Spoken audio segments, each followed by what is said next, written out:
That's Clive. Welcome to the Late Look North.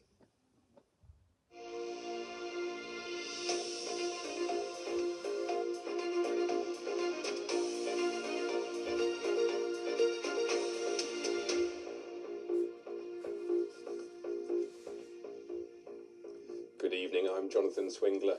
The war in Iran has further pushed up the cost of living with increases in fuel and flight prices.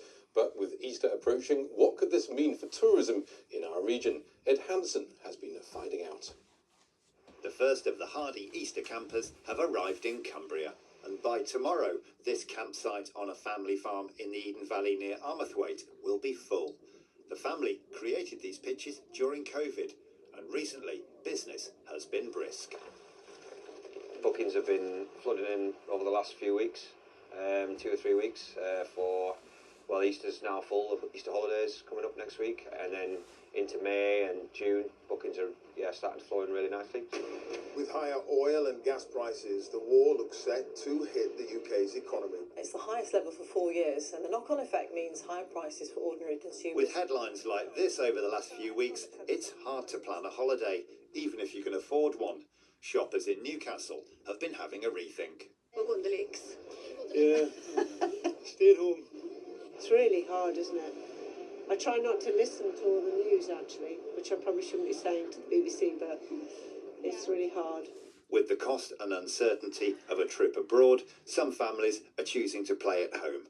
It could be a busy summer for tourist businesses here. There's no doubt that air travel and holidays are going to go up, and the actual can you get there, can you do it, going through the areas of conflict and what have you, it's I think we will definitely see it, this summer. Ed Hansen, BBC Look North, near Armathwaite in Cumbria. Conservative leader Kemi Badenoch has been in the North East to support her party's campaign in next month's local elections. During the visit, she met staff at the Huntsman chemical plant in Redcar and also joined voters and party activists in Sunderland. She said businesses and households were being hit by excessive carbon taxes and said a Conservative government would remove them. So we are promising a cheap power plan.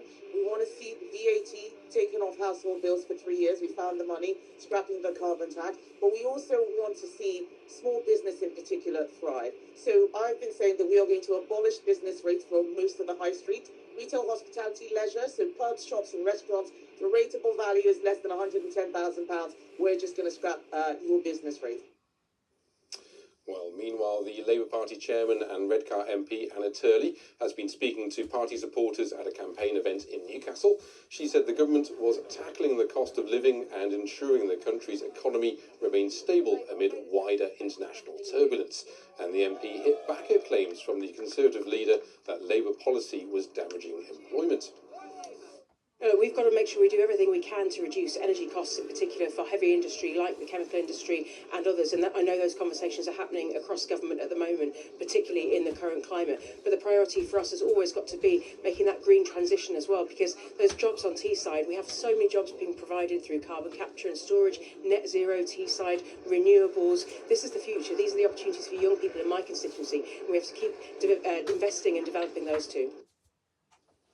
And as the elections approach, we'll be bringing you views of senior figures from the other main parties. Now, after 50 years in Newcastle city centre, the Hustler Pool and Snooker Club is closing. It's been in Hadrian's house since 2012, but the building is set for demolition. We've been looking at the gap this unique social hub will leave in the city.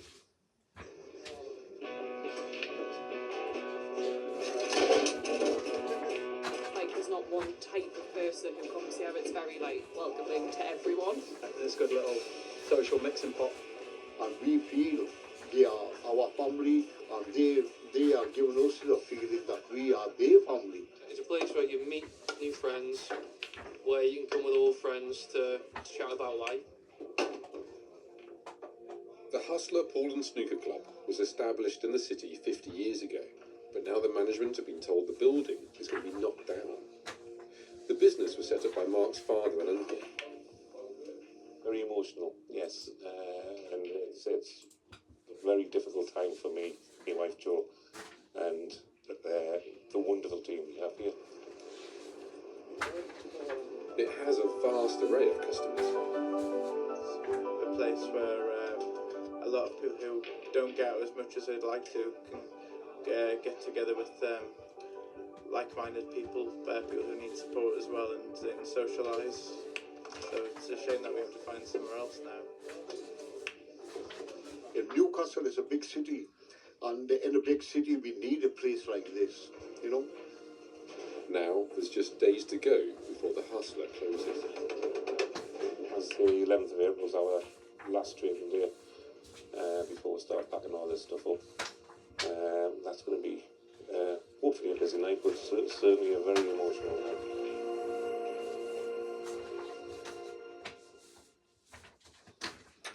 Now, how's the Easter weather looking? It looks like it could be very windy. Here's Paul with the forecast.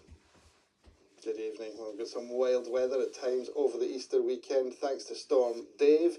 In the meantime, things are a little bit quieter. After a fine day today, we've got outbreaks of rain for most places at some point through the night. One or two heavier bursts in the west, perhaps, becoming more patchy later in the night. Temperatures no lower than 3 or 4 Celsius, a freshening southerly wind. So the last remnants of the overnight rain clears away tomorrow morning, and then it's a case of bright spells, sunny intervals, and a few blustery showers coming in a brisk westerly wind. Those gusts tomorrow in excess of 30 miles an hour quite widely, easing later in the day. Temperatures back up to about 12 Celsius at best through the course of the afternoon. Storm Dave comes in through the weekend, though Saturday night in particular, very gusty with some heavy rain at times. That's all from the late team. Thanks for joining us. Nisha is here tomorrow with the early bulletins. Bye for now.